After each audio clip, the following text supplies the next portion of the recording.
Welcome to Nightlight.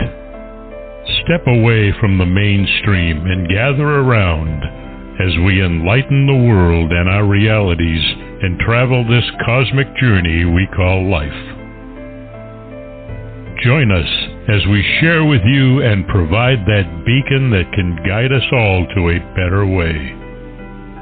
Explore with us as we examine a metaphysical montage of spiritual insights, covering everything from the mundane to the magical, UFOs to unicorns, and everything in between. This is a time of awakening, of sharing and evolving, of spreading our wings and soaring on the cosmic breath of creation.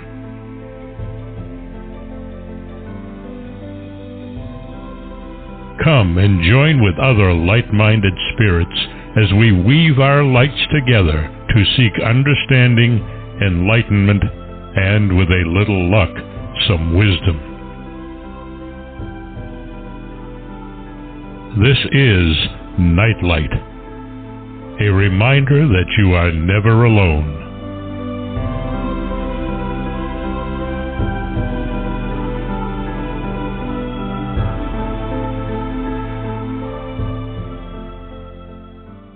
Welcome to Neon Twilight with Solaris BlueRaven on Nightlight Radio. We're so very honored that Solaris is spending at least one night a month with us, bringing her wisdom and her knowledge and her humor and her insight and all her good stuff with her. And it's such a pleasure that she joins us because she adds so much to the meat that Nightlight Radio is able to put out there for everybody. I know a lot of you follow her on Revolution Radio and again on KCOR and have started to follow her here, which we are very thrilled with. And especially tonight we have such juicy topics. I can't wait to get into them. So welcome to the show, Solaris. Well, thank you, Barbara. It's great to be here as always. Well, you're always so much. You're so much fun. It's such a delight to have your brain to pick on and to look into different aspects of different areas. And you know, you've been around so long. You have so much wisdom to share. Well, I have. Doesn't mean you're old. You have too. Well, yeah, we're no, like I old we were talking about in the forest. Yes, crones. There you go. We both hit the crone age. And I don't know who named it the crone age. It had to be a man. Because have you noticed there are no male crones? Yeah, that's interesting, isn't it? Yeah. Yeah.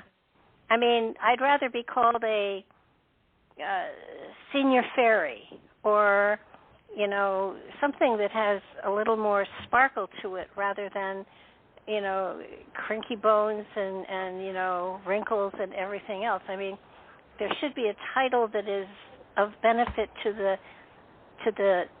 good stuff we have inside, as opposed to the outside that does tell time. Right. Well, you can just go by the queen or the, I don't know, some kind of a fairy queen. That sounds good. Oh, I'll take that. I'll take that. Yeah, I mean, it's just to me, it's just okay if you have the wisdom of time, and you know, we have the wisdom of our time. We may not have the wisdom of all time, but certainly we've gathered a lot.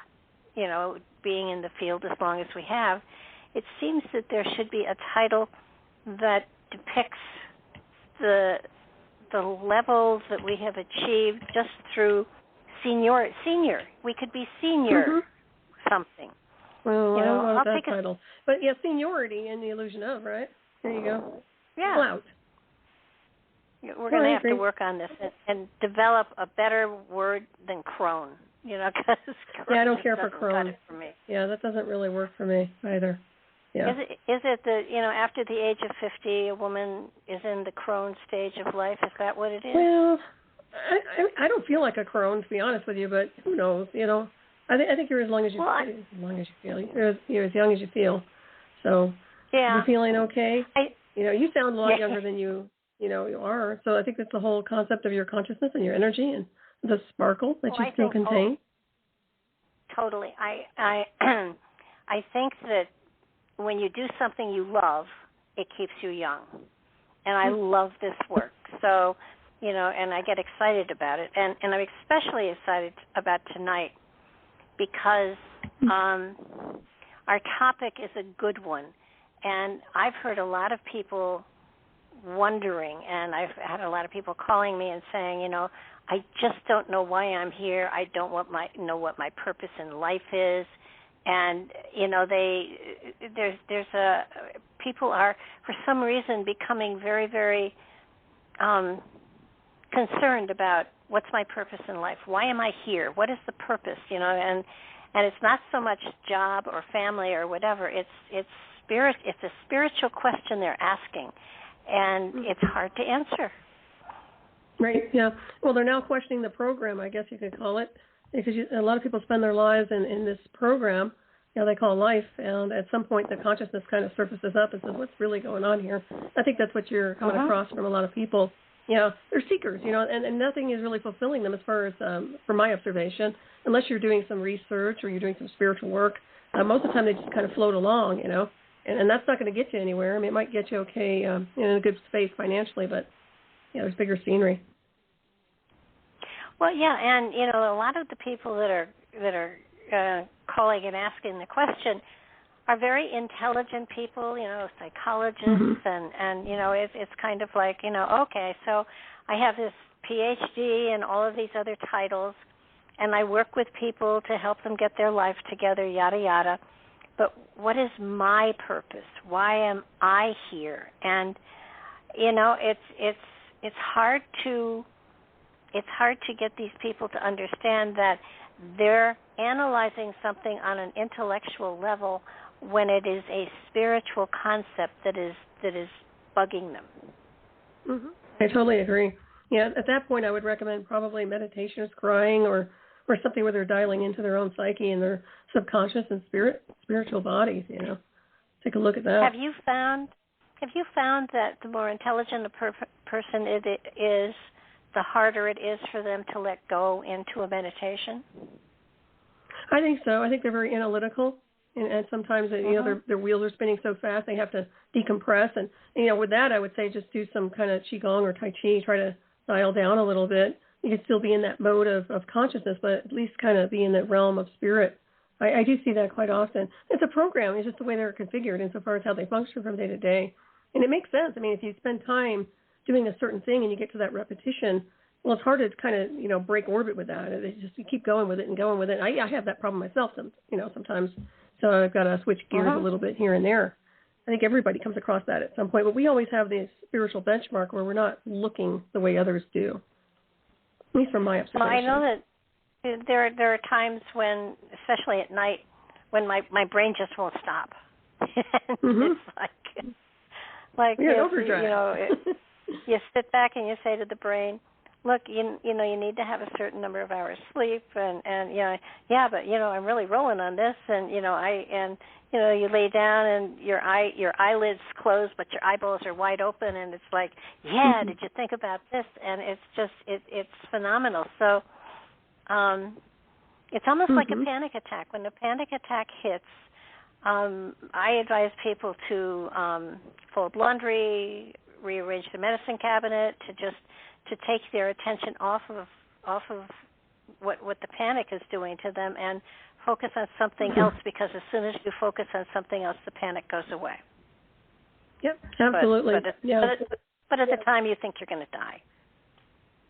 Speaking from someone who has had panic attacks, it's like I can remember one night laying in bed saying, all right, I know this is a panic attack, but it does feel like a heart attack. So if I wake everybody up and go to the hospital and the hospital says she's having a panic attack, they're going to look at you and say, you cried wolf. So do I just die here to prove a point because I'm really having, it's like maybe I should just stay here and die of the heart attack so that they can say, well, she should have said something. But, you go through that analytical thing of, I know it's a panic attack, but it feels like I'm having a heart attack. And, it's quite a dilemma. And I remember my mother used to have panic attacks, and I said to the doctor, her panic attacks are exactly the same symptoms of a heart attack. How do I know which is which? And he said, well, panic attacks usually just last a half hour. And I said, but isn't that the magic half hour? Yeah, really. Good point. He said, actually, it is.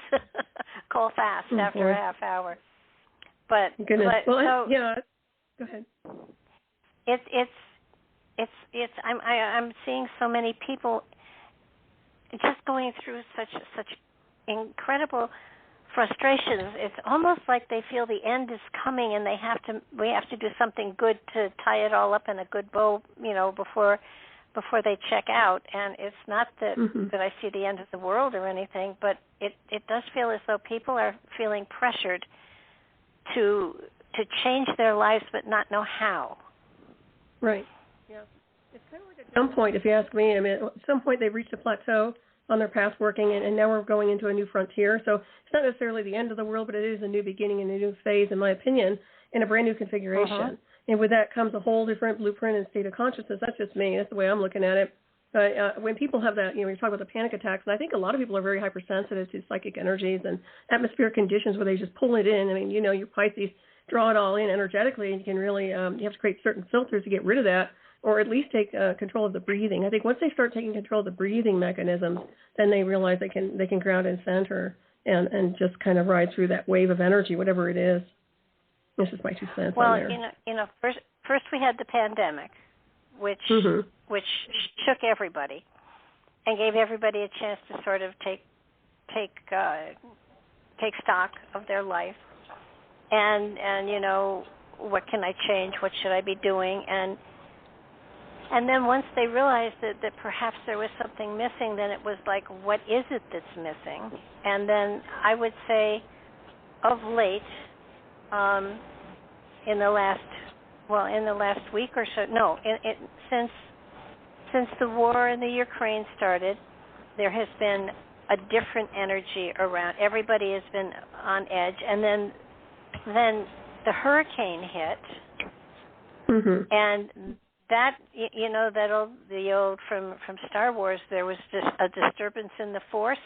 Well, there was a disturbance in the force, and everybody, whether they're psychic or empathetic or whatever, everybody felt a nervous tension that they haven't felt before. Yeah, I agree. And that's once again plugging into that. Yeah. Now, I heard somebody suggest that HAARP caused the hurricane.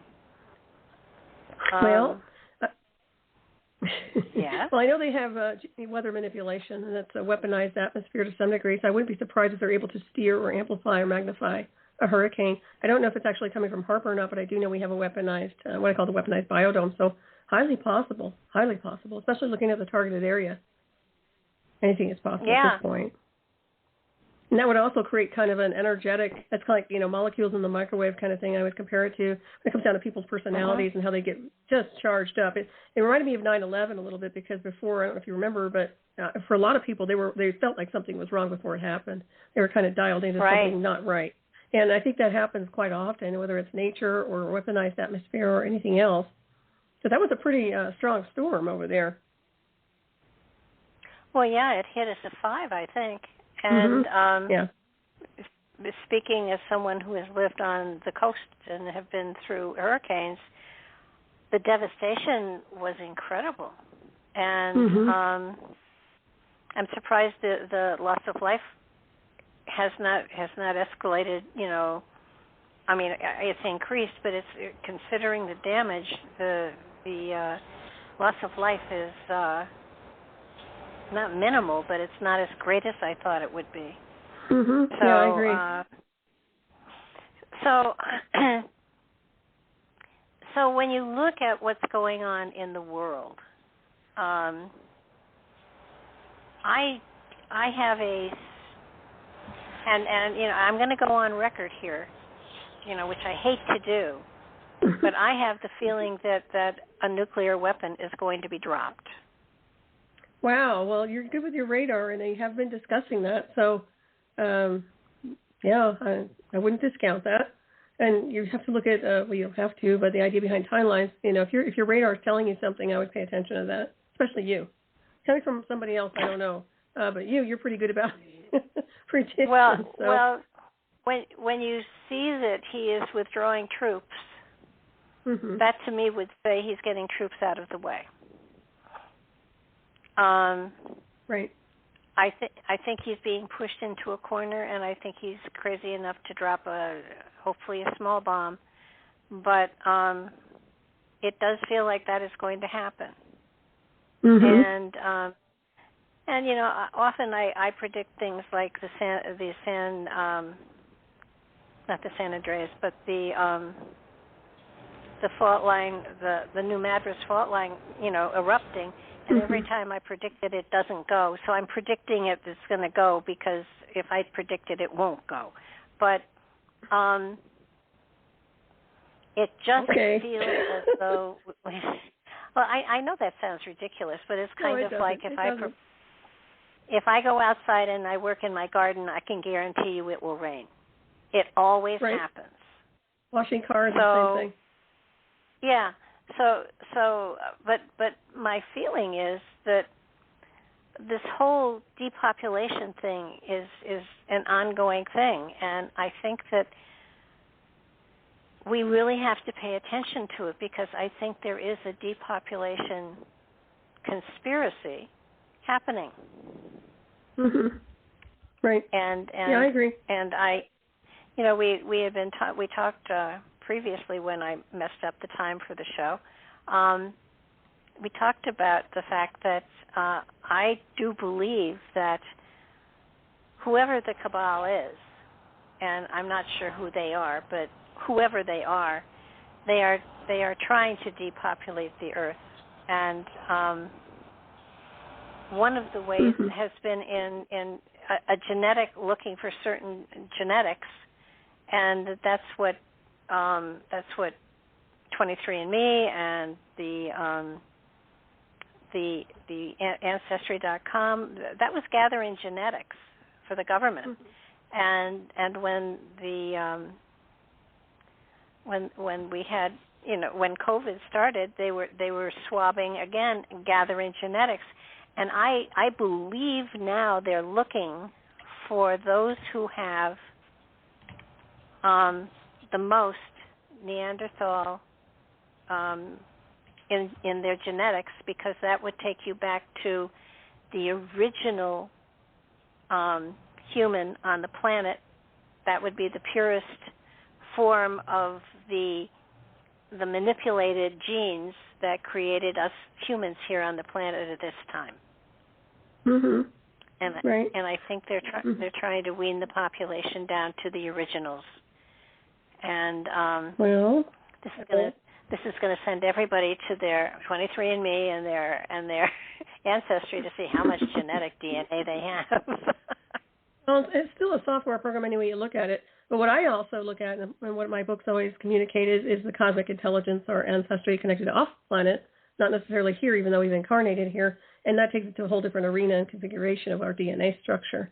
So I look at it on a different scale. I think you're right in a sense of, they're profiling at the genetic level for sure. And that's where the bioweapons come in and how they can accommodate a certain targeted group of people, whether they're whatever origins they come from. So I think that's definitely going on. But I see it bigger than that. I see it way bigger. Like we are the cosmic beings on a timeline, and this is a whole different arena. And they do not want, in my opinion, any of us who are connected to that cosmic intelligence here, because we bring way too much data, way too much, and they want to control the information and the flow of the information. That's just my 2 cents. But no, I totally agree with you, and I think that we're going to see at some point. We're already seeing with this 5G our ability to communicate. I got a new phone, and my phone cuts out all the time now, and it should be even better than it was, but it's not. I think they're doing something that will isolate us. Now the pandemic isolated us. And I think that they're going to have to, and at some point they're going to take down the internet, or they're going to cut electricity so that we can't communicate with one another, because the more isolated they keep us, the more confused we get, and the easier we are to handle. Right, yeah, there's power in numbers to some degree when it comes down to that. Well, then you dial into the old way of doing things, which is the cosmic collective or the psychic collective, and I think at some point people will start connecting on that stream of consciousness, but you're right, they go through the trauma, they go through, that disorientation, especially if they lose the internet, because, we had, for example, we lost power the other night. It was only for a few hours, but I was okay with it, but I know it's like people get weird if they don't have their internet or they don't have access to their phone and their messages and this, that, and the other. So you can see how it'd be kind of crazy for a lot of people to kind of just decompress from that whole program. No doubt. But I see that going too. I've heard a lot of people talk about the internet going down. Go ahead. I think that is something we're going to see. They had talked about rolling brownouts, which would be the electricity going off. They're talking about, now that they've insisted on everybody buying electric cars, now they're saying don't charge them, so that even if you have one, you're limited to about a 300-mile radius. That's ridiculous. So they're restricting travel. So they are isolating us, and they are taking down our numbers with bioweapons like crazy. I mean, you can't even get in to see a doctor anymore. I mean, the last time I needed to see the doctor because I had an ear infection, I called to make an appointment, and they said, "Do you have any symptoms?" And I said, "Not of COVID, but I have an ear infection." "Well, you can't see the doctor. You have to do it video." And I said, "How will she take my blood pressure and look at my ear?" And they said, "I'm sorry, the doc. So you can't." So I said, "Okay, so let me get this straight. If I'm healthy, I can see the doctor, but if I have a problem, I can't. Do you see a problem with that?" Yeah, what did she say? She said, "I'm sorry, those are the rules." And I said, "Those suck." So in other words, people can't go to the hospital unless they're healthy. Well, why would you go to the hospital if you're healthy? I mean, it doesn't make sense to me. So no, it doesn't. So it's actually, sabotage, if you ask me. Well, it is. So I found a site in Canada where you can buy antibiotics, and I bought a bunch of antibiotics.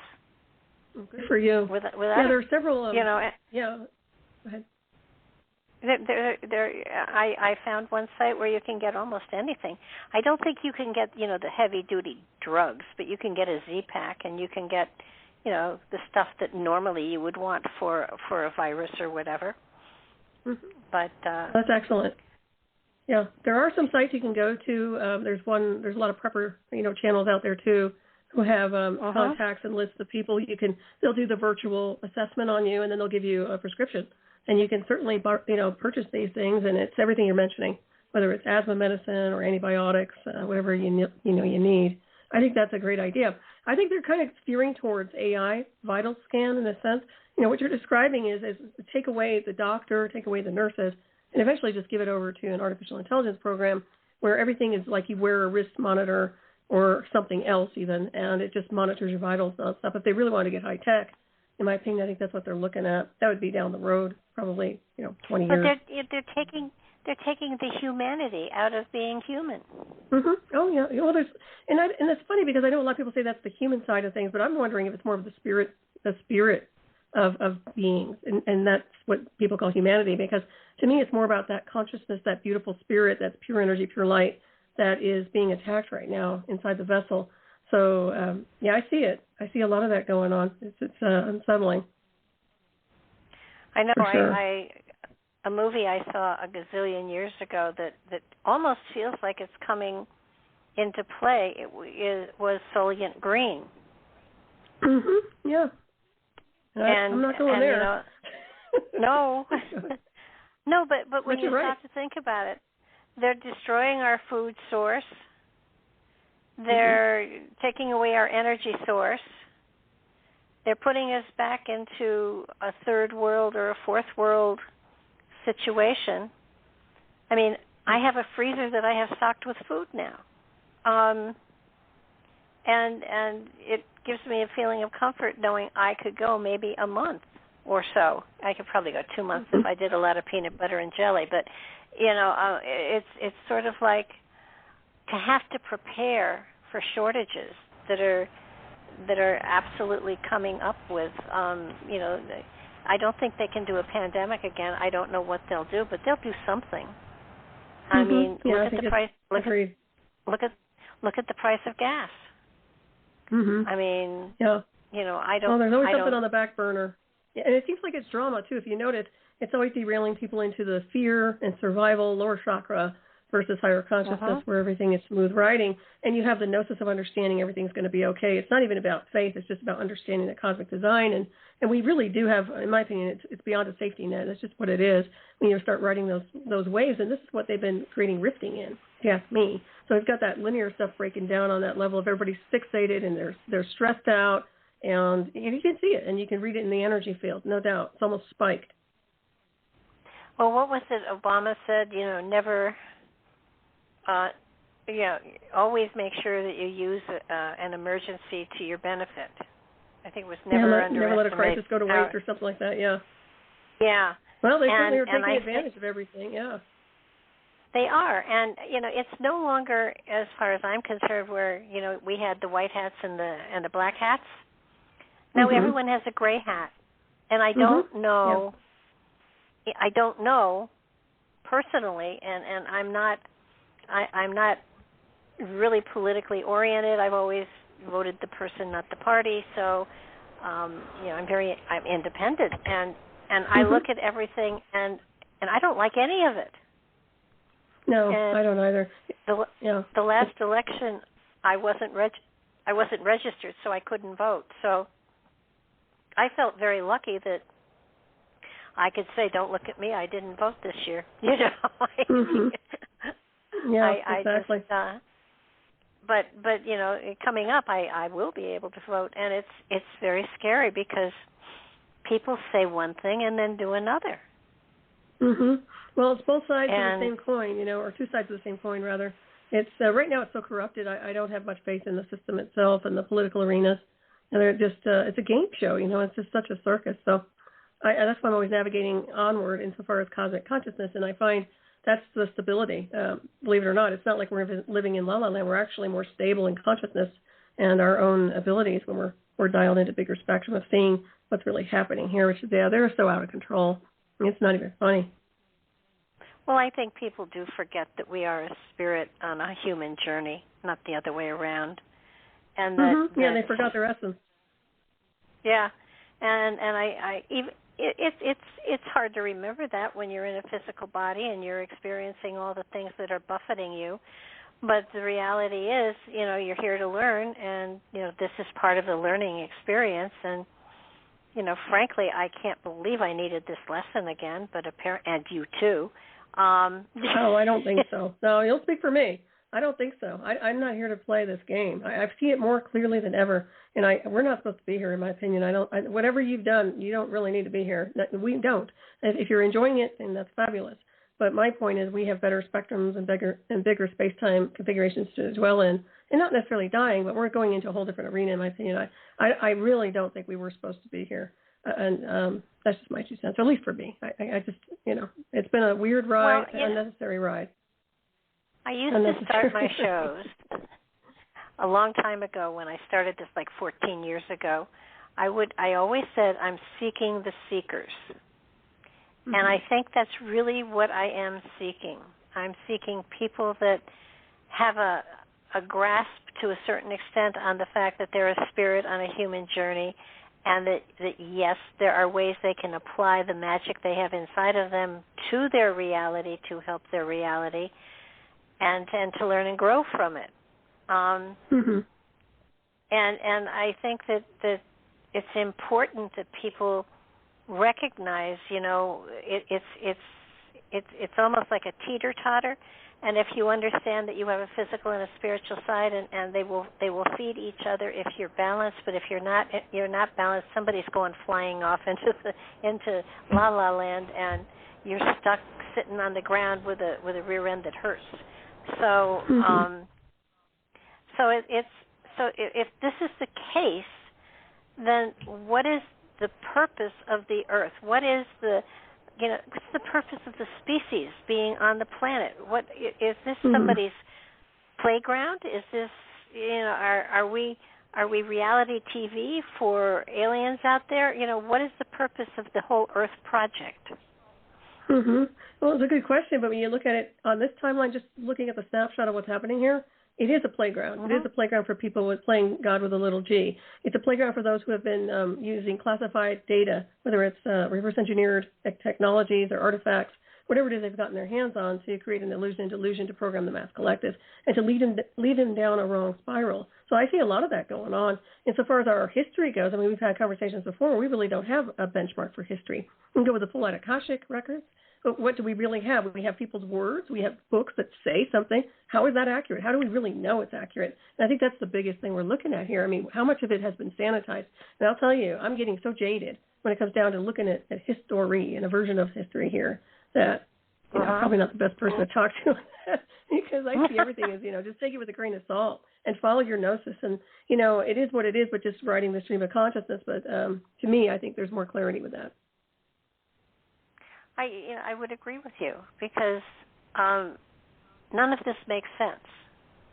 And it doesn't. If there were a lesson, if there were, I'm having trouble connecting. I'll keep trying. Now, this is a thing on my desktop that every now and then talks to me. I was doing a reading the other day. And we were rolling right along, and suddenly it came in, it burst in to and gave advice about smudging, and it was actually something I was going to talk about but hadn't. And it was totally theory? Appropriate. No. Nosy. What is it? It's a I forget what it's. It's a thing from Amazon, a desktop thing like that, and I think it has her in it. But let's just say, for the moment, look at what she said. And having we were trouble talking connecting. about, yes. That's good. Good. Maybe it'll get disabled. Oh, I'm sorry. You want it. Yeah. No, but the reality is humanity having trouble getting connected? Oh, yeah. No, I totally agree. And the thing is with those particular programs, even they think that, like, some people look at and say, oh, that's really wise. Look what it was going to say. But it's a mimic program. So it's basically modeled after people's conversations and psychics' conversations and even yourself. So you're looking at that kind of template where it's taken the data code. So they're not brilliant. There's nothing smart about these things. They're copycats. Just want to make that clear on these AI programs, wannabe AI programs. They're just programs of replication. But to a lot of people, they're impressive. And I know there's even one, and it's really cool. I must say it's kind of interesting. There's a place that's a bed and breakfast, not to go on another sideshow, but it's in Salem. And they started using I guess it's an Alexa, but they'll do these like little chants, these incantations for the lights to go up and down. And it does. It makes the lights go up and down. It manipulates everything by a charm, by something that sounds magical. So can you think, or I'm sure people out there listen, but the idea behind magic taking the form of digital, the world of Amazon, so to speak, it takes it to a whole different level. And I hope I didn't derail the conversation with that, but I thought it was interesting when you mentioned that, and that little program chimed in. So what a nosy program. Yeah, I mean, I turned off. The screen is blank. I mean, there was nothing to trigger it even. But I don't want to go back to where we were, because as a species, I mean, are we like the little rats running through a maze, or is there more to us? Right.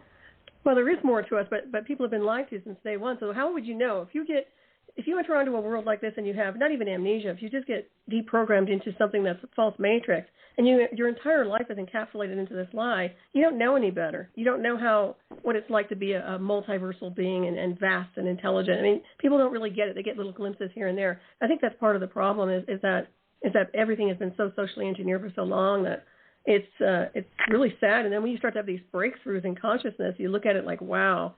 and you leave that shell of what you were behind because that wasn't you to begin with. And at least I can say that about myself. I mean, there are levels we shed, skins we shed that don't belong to us.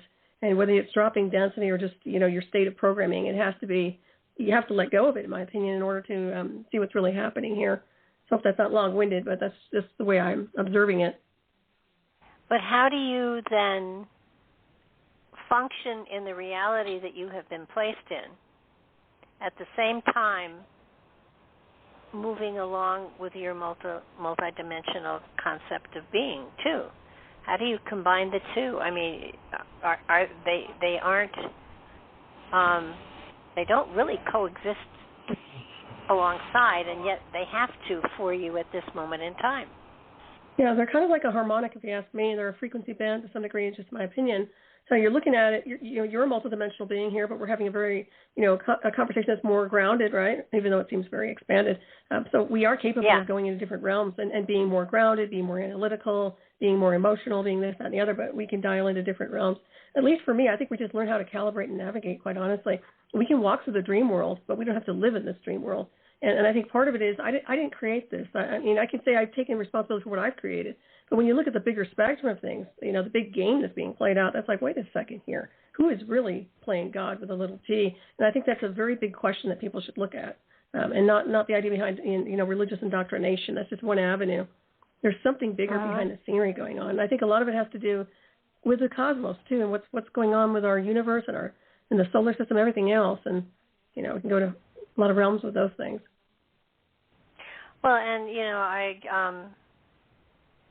like you, I have a lot of people on Nightlight that I interview, and, their philosophies and their concepts certainly, add a richness to my perception as to what's going on.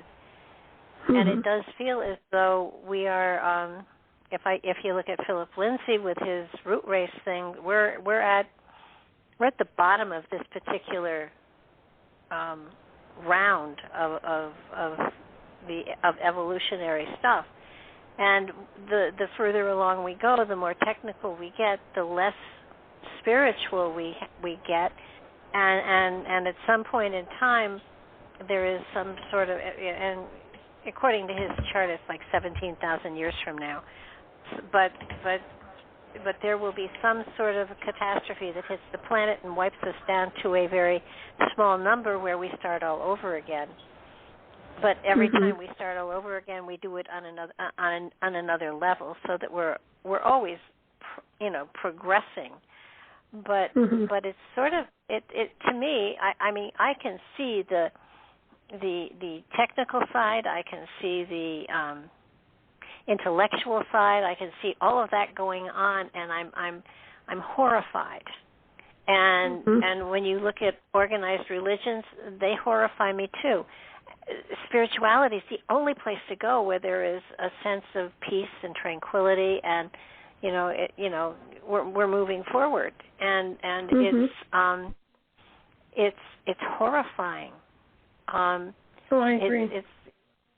It's you look around and you think, with all of our technological everything, and of course it's nothing compared to what's out there. So, the technology we're seeing has nothing to do with what we actually have as a government, that is, beneath the surface, ready to go to war someplace, Lord knows where. And it's, we are, as a species, constantly preparing for war.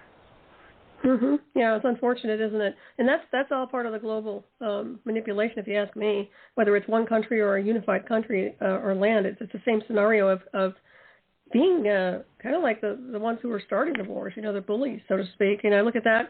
I said it before. Off-world intelligence doesn't pick the fights. Mankind does. Their military does all the time. They have to control and manipulate everything they come into contact with, especially if it's extraterrestrial or advanced in some way. Otherwise, it's being destroyed or disembodied, or something's going on where it's dissected to accommodate what they want to create with their military weapons. So that's just the way they've been operating, as far as I can tell. It's no good, if you ask me. I don't appreciate it. And when I look at what you're talking about too, the idea behind life being it's self-replicating to some degree. In a sense, it's like a simulation, right? So they get wiped. So for example, maybe we get wiped out in the illusion of, and then all of a sudden it comes back to the same game again, another level of the game. It's almost like a little game we're playing in video, where we're going to a next level, but all the characters get taken down, and then there's another level. It's just like, this is ridiculous. And this kind of thing to me is a turn-off, energetically speaking. On a spirit, soul, consciousness, I'm like, whoa. That's got to stop. This self-replication has to go. And I think that's what we're getting to the end of the cycle. I really think that's ending, at least for beings who are advanced and ready to make a jump. Well, now, I think one of the things that I've read here and there is that, according to what I've read, and that doesn't mean that it's real, is that the Earth plane is the only plane where the spirits take a physical avatar. That on other realms, it's more of a spiritual presence than it is a physical presence. Mm-hmm. Have you experienced that? Because I haven't. Well, to me, I think you can take first of all, we're holographic and multidimensional, so depending on the space-time configuration, the frequency, we can reconfigure our biosuits and our biotech and our bodies, and it can look like an avatar, and it certainly can take on the formula of looking what people call human here, which in my opinion is not. That's actually extraterrestrial design. But when I look at it, I think that it's not what people think it is here, and the idea behind, we're just in physical bodies, well, you know as well as I do how you can calibrate that to a whole level of life, body, and Merkaba, and different levels of spirit depending on the frequencies and how we're being configured here versus weaponization of the atmosphere and how they're running interference and lowering our fields or doing something to not keep the harmony in balance. So I think it can take on a whole different spectrum. But I find that we can exist simultaneously in whatever formula we choose, and I get the sense that we can definitely take this biosuit with us and calibrate it to another space-time if we wanted to. Well, I think, personally, I think that as a spirit, if we were able to create an avatar for this Earth plane, that we could create an avatar for any environment we chose to manifest in. Yep. So, we could be a green blob someplace and very happy. But I don't want that.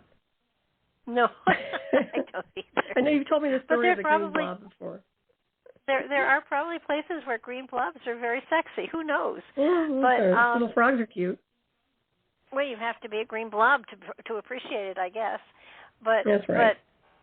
But I just, as powerful as the spirit is, every now and then I kind of sit and think, what were I thinking? I know. That, why be here? I mean, it's not that I don't want to leave. I love my family and stuff like that. But why would one choose to come into this kind of an atmosphere? And I will grant you that when I came into this lifetime, it was during World War II. And to get to the place where we are today is almost as frightening because the weapons are so much more horrible. Mm-hmm. Yeah. Well, they're much more advanced in the sense of the psychological manipulation. I mean, what they used to do back in the old days, with MKUltra, for example, is nothing compared to what they're capable of doing today with remote brain hacking, and that's a whole different scenario, and that hijacks everybody in a sense. But what you're looking at, I mean, when you ask that, like who's driving the bus, for example, who's the operator behind your vessel while you're here, and why did you get here, and what happened insofar as your entry point when you entered onto this world and the illusion of. And I think for a lot of us, when you mentioned World War II, there was a whole different configuration going on, in my opinion, with the weapons they were using, plus what I call the star beings, who are descendants, the light beings, rainbow beings, whatever you want to call them, who entered into this timeline and onto this world, into their own, like the bodies that we exist in, but the source of what we are, very advanced and accelerated. So, maybe that's part of the equation, is entering in due to what was happening with the configuration. But also think about the messages you're here for example, I'm just using an example, but you're bringing more light, you're illuminating everybody around you, you're radiating energy that's raising their consciousness, which is separating them from the lies and the deception. So I think some of that is maybe some of the reasons we're here is to shake up this false matrix and let it go once and for all. I think it's going. I really do think it's going. It's just a matter of how many people have to suffer in the process. But to me, it feels like it's moving. It's really it doesn't have any place to go. It's so unstable. You were talking about that earlier too, and it just feels very unstable, like the whole ground. And it's almost as though we're still in that pandemic mindset. Right. They haven't healed from the trauma. Yeah, you're right. Yeah. Think about how many people were psychologically manipulated and traumatized by that. I don't care what anybody says. When people say they're okay and they keep going, they're not. They're not. I've been there. They're psychologically being impacted, and they're just writing the trauma out. I'm okay, I'll keep going, and they're not okay. And I think that's what's happened with a lot of the population through this whole event. I think we have almost, well, I don't know how many, but I would say many people who are now suffering from post-traumatic stress that don't even realize it because of the pandemic. Oh, I agree. Yeah, I totally agree with you. And I think the other thing that oh yeah, it's frightening. And then you have the chemtrails and the aluminum that's being dropped into the atmosphere that we're breathing, so that without meaning to, we're breathing it, we're eating it, we're ingesting stuff. I mean, we're in a place where there is no way to get away from it, so that you have to deal with it and try to cleanse yourself of it. It's a little, it's well, yeah. I mean, if you think, when I was younger, it was, I'm going to go to school, go to college, get married, and have children. That was what my life was going to be. That is not what I got married and had child. But from 75 years ago to today, the perception of what life is and what you do with your life has changed so radically that it and not for the good. I agree. So how do you fix it? Among other things, however, we can write books, and you have written a bunch of them, all of which I love. I haven't read the newest one, but you do have a new book out. You want to talk a little bit about that? I have two out, actually. Yeah, I do. Well, thank you. And it's actually a very thin book. This is extremely thin. I don't even know if you can call it a book, but I wanted to put it out the way it was, insofar as just something that people can use and read quickly, and just kind of whether they're navigating, maybe they're waiting for, a flight or something. But in any case, one of them is connected to spirituality, in a sense of, let's go into the first one. It's Moonlight in the Water, which is alchemical moon magic, which connects into more of the spiritual aspects of lunar magic, but working with the moon, the elements of the moon, and just the idea behind it kind of takes you to another level of transmutation through ascension, but working with moon magic and the energies and what you can do to, have charged water in connection to the moon, and, little advice here and there, just little tidbits of information, sacred ceremony. It has a little bit of a template for forest ceremonies in the forest and how to tune in and do some scrying. And it's a fun little book. It's just easy. It's not anything I put out that was high pressure. So I find that people will enjoy that. I'm actually going to put a companion booklet out it's going to be a dream journal to that. So that'll be coming out as well. And that'll be kind of fun. So that's out. It's actually alive. It's alive. It's live. It is alive in paperback, and you can also, download it in Kindle. So then I have the Cosmic Travelers and Analysis of Time Travel, and that goes into many details. It's kind of an expansion on alien intelligence, but it goes more into calibration of consciousness connected to time travel, how we can really traverse the galactic highway, and kind of puts people in a different direction of the possibilities of what can happen when you do. So that's a whole different arena. But those are the two I've been working on, and they're there. And I put them out, and I was slow to put them out because my dog had passed in February, and I'm sure I probably mentioned that to you before, Lex. I missed him so much. But he just kind of put the stops on me. Energetically, I was like, I didn't want to finish anything, and I had to make myself finish these books. So I took a long break, and it's really hard, and I'm sure you can relate, when you take your mind out of something for a while, and then you get back, and you're like, where was I in this book? What chapter is this? And it took a while, especially with the Cosmic Travelers and the analysis of time travel. It took me a while to recalibrate into that.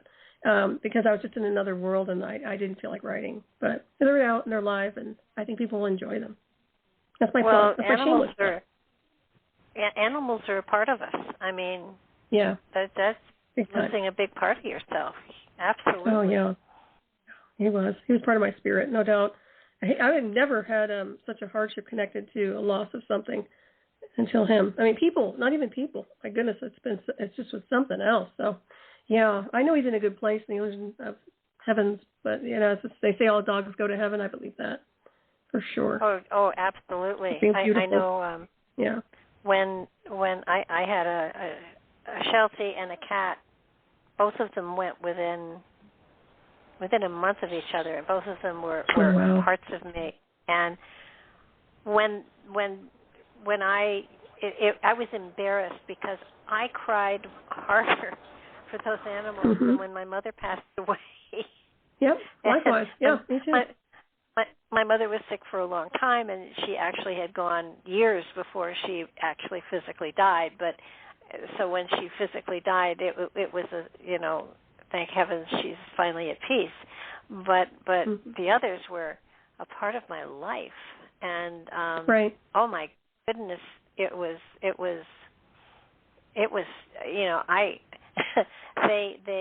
they stopped me at the post office. I had a post office box in Connecticut, and I would open my mail there to get rid of the garbage mail, so I didn't bring it home. And I would get one of the Rainbow Bridge ones, and I'd burst into tears, and people would say, "What's wrong?" And I would tell them, and then they would cry with me. And finally, the post office told me I had to take my mail home because they didn't want me having everybody crying. Oh, wow. It happened about 4 times, and then they said, "You have to take your mail home. You cannot open it here." Oh, that's interesting. Well, if people have compassion, that's nice. There's a lot of empathy there. That's good. Oh, yeah. I mean, yes, I can totally relate. Actually, I did a whole, I was at that time, I was still serving in the pulpit, and I did a service, a sermon, explaining it. And when I said to them, I'm gonna cry when I read this poem, and I'm so sorry, but and I read it and I looked up, everybody was crying. But it was well, maybe they needed that. Really. Oh yeah. It was very comforting to have everybody cry with me. So yeah, it is. The post office didn't think so. But, well, I think everybody's gone through that, or not everybody, but anybody who's an animal lover. Somebody, I'm sure they've lost their animals, and it's a very hard thing to go through, in my opinion, especially if you're there when they transfer out. And I was. It's just so. Absolutely. I wasn't not going to be. I had to be there holding the space for that. But I'll tell you, it's. Yeah, I think it's worse than the physical death of a family member, quite honestly, like a two-legged. For me, it was, definitely. I think because they are not, a person is independent, but the animals are a part of you. And right. It's, I can't imagine not having one of those monsters around. So, they're a joy. There's no doubt about it. But when you were talking about time travel and such, remember a long time ago I did a thing that was remote viewing as a group, and we went to places and I talked you through them and visualized what we were seeing. The other night I was watching some Ancient Alien stuff. And they were going into underground chambers and stuff like that, and they were describing exactly what we were seeing when we were doing that remote viewing. And as far as the walls lighting up, and as far as the glow, and as far as it was, I sat there looking at it and saying, "Oh my God, that's what we saw in the underground tunnels and stuff." That's and it was just, it was amazing. So well, who's to say they're not data mining that work, because that work was accessible to listen to and interact with before they did their documentary. Just a heads up on Ancient Aliens. That's true. I have to say, That's Ancient true. Aliens does not come up with their own original material. I'm sorry. I know, I've tracked them for a while now. So sometimes they'll take information from others and then they'll utilize it and spin on it and create their own. So just a heads up on the, just my 2 cents on them. So, but it could have been that exactly. Is it when you had it out there for everybody? When you put data out there, you'd be surprised, or maybe you wouldn't, how many people behind the scenes are actually logging a lot of that information. A lot of it. Oh, it's still out there. It's still on the Yep. website. Anybody can go and do those meditations. Yeah. But you actually brought up one other thing that I did want to kind of go into a little bit. In the ancient aliens, to me, well, it's fascinating, and some of the research is interesting to look at. I'm seeing things that I'm not going to travel to see, so it's cool to see them on the screen. Mm-hmm. But have you noticed that everything is alien? It's taking everything away from a spiritual/religious concept and making it alien. Mm-hmm. And you mentioned this to me, and that's very important. Yeah, go ahead. And it does feel to me as though there is another conspiracy into taking us away from. And don't get me wrong, I don't agree with organized religion, but a religious philosophy is important for a lot of people, and they're taking everything away from a religious philosophy and saying it wasn't a religious or a divine entity at all, it was an alien. Mm-hmm. And right. Everything is an alien. There's nothing that is of a divine nature in that whole series. And it's sort of like if you look at it enough, basically they're saying, oh, that wasn't an alien, that wasn't an angel, that was an alien. And, who time traveled or who came interdimensionally and saved, Isaac's son, or, it's all alien stuff. Enoch and the wheels and the wheels, those were spaceships, and into the Chinese stuff, and the dragon that brought the Yellow Emperor down, that was a spaceship. And there's nothing in any of that stuff that says there is a divine entity out there that created all of this. Mm-hmm. Right. Yeah, it's a redirect. Yeah, I see that too. And I know we've talked about that. You mentioned that before, and I think it's a very good point you make for the listeners to, when you're watching that show, to see how that is being redirected in a sense. And, it is what it is in a sense of your belief systems and your religious, where you come from insofar as your pathway. But I find that there's something very cold about that in a sense. I mean, we do have this law of grace that's connected to us, divinity, higher consciousness, initiation through the Godhead. I mean, there's very sacred events that happen to us as cosmic beings. And yes, we can incorporate the cosmic mystical aspects, but you don't want to lose that spiritual consciousness. In my opinion, you don't. Because if you do that, I find that it just gets completely contorted into something very cold, very empty, a data, but nothing else. Yeah. I mean, there are fascinating things on this planet that can't be explained at the moment. But to be perfectly honest with you, I think that the capabilities we have as a spirit on this planet, if we were to access the powers that we have, we could accomplish a lot of the stuff that they're saying that couldn't be done by man. It had to be aliens. Well, we are powerful beings. We just haven't, I don't know, read that chapter in the direction manual or something. Because if you stop and think about, look at the Coral Castle down in Florida. Mm-hmm. That man moved all of those boulders and everything else all by himself, and he didn't have an alien helping him. And he did it all at night when nobody could see or look. But he utilized something that he had created, whether it was his own power, whether it was magnetic, whether it was sonic, whether it was vibrational, whatever it was, he had figured out a way to move all of those stones and carve them. Nobody ever saw him carving them either. So, and he wasn't an alien. He was making the castle for his fiancée that never came. But that's a pretty cool place. But you look at that and you realize that one man was able to do all of that all by himself. He didn't have little green men coming in at night. I mean, and I'm not saying there aren't little green men. I mean, there are still little people around. They're still in Hawaii. They're still in Polynesia in the 1800s. the little people, like 2 feet high, 3 feet high, we're still on the consensus as a race that is there. I mean, they still exist, or existed then. But what I'm saying is, a lot of the things that they're saying were alien whatevers are something that we are capable of. I don't know how, but I do know that because we work with vibrations, because we work with sound, it has something to do with that. I'm not sure how it is. That's not my forte this lifetime, I don't think. But, I wouldn't mind if I could, teleport to my son's house without driving. That would be cool. Well, it has a lot of configurations. I mean, that's what my book talks about, my new book on analysis of time travel. But yeah, we are that multidimensional design. The problem is, once again, it's the programming here.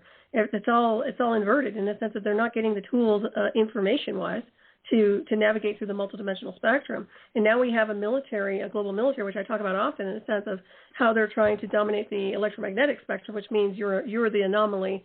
That mastering the non-human domain, mastering the spiritual domain. It's not just about your biosuit. It's more about the other aspects of your frequency and states of consciousness, which is a big deal, and that does connect into phase shifting, bilocation, teleportation. I can guarantee you that these black science departments in the illusion of space-time know exactly what we're talking about, know exactly how it's done, just like we do, and they're not running interference with their own personnel to some degree. I guarantee you there's two realms existing simultaneously. One is breakaway advanced sciences and technology, and the other one's here. And this one here is no good. And it doesn't mean you eradicate everybody here, but you have to reset, yes. And you have to re-educate, but in a good way, not in a brain, manipulative brainwave control type thing, but just educating through consciousness and spirit, through the frequency, the resonance.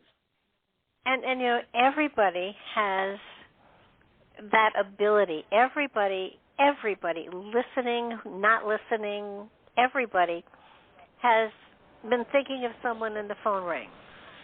Or they've been between sleep and not sleep, and they felt like they fell into their bed. And that's their etheric body coming back into their physical body because they've been astral traveling. I mean, everybody has experienced those two things. And if you've experienced those two things, then you know what you are capable of, and it's a matter of working on developing it through meditation, through insight, through inspiration, through all of the things that are not logical and sensible. It's kind of like, guide me to that direction or take me into that place, or it's a matter of here. It's better than you go one step beyond believing into knowing. Mm-hmm. And when you know,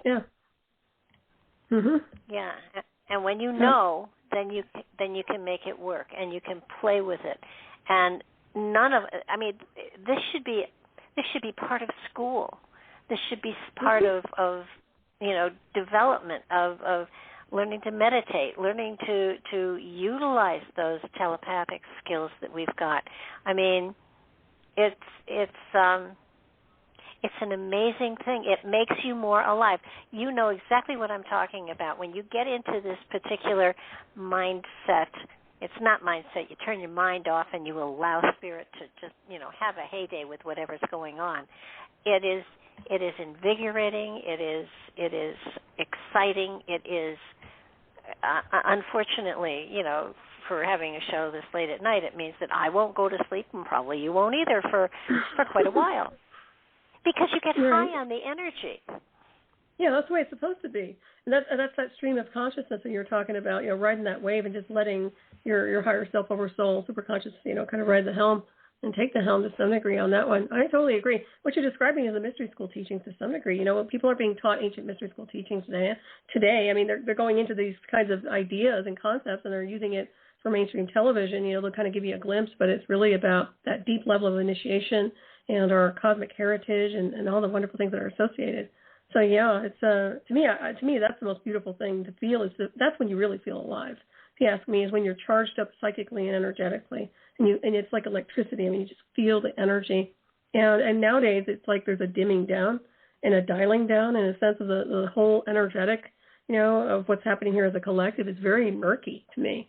So that definitely needs to change.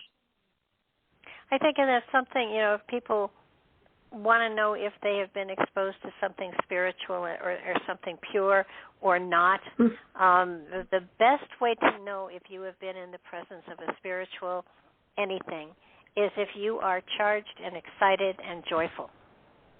And you just can't wait to talk about it. I mean, that energy that you get from a true spiritual experience is, and there's no way to fake it. You either are or you're not. And it's sort of like, I mean, I've been to lectures where I was almost sleeping.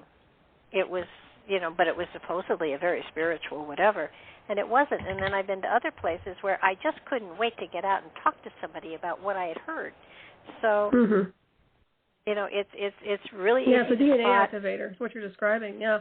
Well, that's what it sounds like to some degree. But yeah, I agree. And then a lot of people don't realize their own energy. So they're like feeling like they're asleep, or maybe they're feeling like they're not awakened. And as soon as they get something that's more of a, an activator, so to speak, like a DNA activator, then they start going online, energetically online, not on the computers. And I'm telling you, it's like the lights just completely, start powering up. And that's what I've noticed with people in the past, even people I've worked on. It's just like all of a sudden, who turned on the lights? Because there they are. And wow, I feel so different, because it was like, well, who were you before? It wasn't like they were different in a sense of not being there, but there was a dimming down. And I think that's happening a lot, as I was mentioned earlier. Well, it's also you can you read books. I read books a lot, and when an author is in that space because you just flow through the whole book. You read 500 pages, 700 pages, and it was nothing. And then you read a book where you are just struggling to get through a chapter because it's so intellectually concocted that it takes all of the magic and the majesty out of the concept that they're writing on. And and then I recently read a book about an author who was talking about Solomon and Solomon's seal and Hiram Abiff and all of that. But he didn't know what he was talking about, and I was reading the words, and it was like, he doesn't know what he's talking about. Why is he writing this? And not that I know exact, but I do know the consensus of spiritual philosophy behind that whole thing, and he was just way off base. I mean, he was talking about worms dissolving stones, and it's like, are you crazy? Maybe he's on some kind of psychedelic. Oh, okay. No, I think it was a fictional book, and he took liberties, and anybody with any sort of spiritual background, he was traipsing in a territory he shouldn't have been traipsing in. Yeah, but I think when they're writing fiction, anything, like I said, that's when I kind of push it aside, unless I really want to read something to just zone out or something. I don't do that, though. Usually there has to be purpose when I read. At least I try to make it that way. Yeah. No, and there are some good fictional books that have been written that were thoroughly researched, so that they had good history behind them, so that it was like, yeah, okay, I can relate to that. And every now and then, in reading one of these books, there will be a trigger that says, yes, I remember that, I've heard of that, and it makes me more a part of whatever it is I'm reading. So it's kind of like you can find that in everyday life. When somebody has that sparkle in them that you're attracted to or not. And it's not that they aren't nice people. It's just that they can't relate to the same material that you can, I guess, or philosophy or lifestyle or whatever. But there's something there. And I think that today it's so important for people to to realize that we are capable of so much more. I mean, if you want to take it into religion, Jesus said, all this and more you can do. He meant it. Mm-hmm. He was a totally actualized, consciously person. He had Christ consciousness, and he was able to utilize that consciousness to do what he did. It wasn't necessarily a divine gift from his father. I mean, that's how we've described it. But the reality is, he was a totally actualized person consciously. So that he was able to do the things that he did. A master for sure, and it's something that everybody could aspire to. I mean, not that we're going to raise the dead, not smart, but you know, the understanding of the energy that's in everyone and everything, and how you can draw upon it and use it, and walk on water if you have to. That'd be so it's cool. Also but an analogy. It's no, I agree in a sense, but it's the ascended master field. Yeah, it's definitely that frequency band that everybody has a connection to with the Godhead. But yeah, everything's been kind of contorted. You know, once again, it's the religious indoctrination programs that create their version of what they want people to believe. A little piece here, a little piece there, baby steps with this, and it's kind of a disservice because it only gives people a little tiny glimpse of something that's a potential when they actually have the sequencing within their own DNA to create and make it happen. So that's where we talk about the seekers. That's where they come from. They start seeking for something else that's more tangible. And you know what gets me is they are trying to create a new religion of AI. Their version, though, it's the electronic god, And aliens, don't forget the aliens. I mean, I know there are aliens. I know there are aliens out there, but I don't think there are as many as they are saying. And I think that they are just taking everything that they can't explain and saying it was alien intervention. And that to me is frightening. But I guess it's controlling the narrative. Yeah, and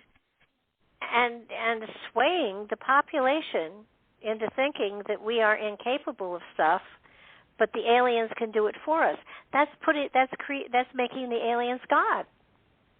Right. Yeah. Well, there's your electronic command program right there, and of course that's part of command's version of machine learning with artificial intelligence. So once again, delegating your power to something inanimate and try to animate it through your own life force, which of course they do to some degree. But yeah, they're all off base, and I think they do it deliberately. Quite honestly, I think they're trying to derail, control, manipulate the collective in general to accommodate their version of what they want to create with a false matrix.